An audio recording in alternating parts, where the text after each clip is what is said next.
Iaz, inongo emakumeek ez zuen zientzia Nobel saririk lortu. Bat berak ere ez. Duela 2 urte ere ez. 1901-etik 581 gizonek lortu dute Nobel saria. Eta 18 emakumek. Ikus dezagun hau arloetan zehar.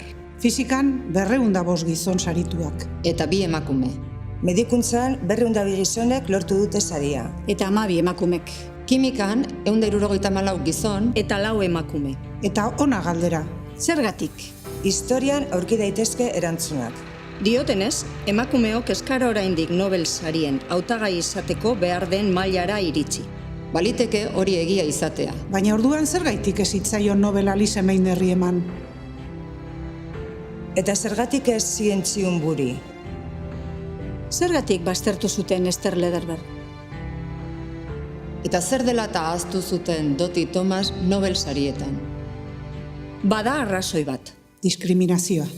Komunitate zientifikoan, beste askotan bezala, emakumeok ez gaude berdintasun egoeran. Zergatik diogu hori? Emakume gehiago graduatzen garelako, Eta emakume gehiago doktoratzen garelako. Hala ere, lidergo postuen 100 baino ez daukagu. Hau ez da pertsepzio bat.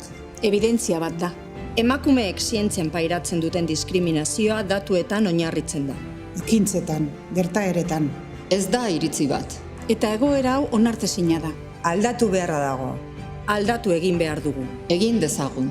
Emakume Eta gizon guztien artean.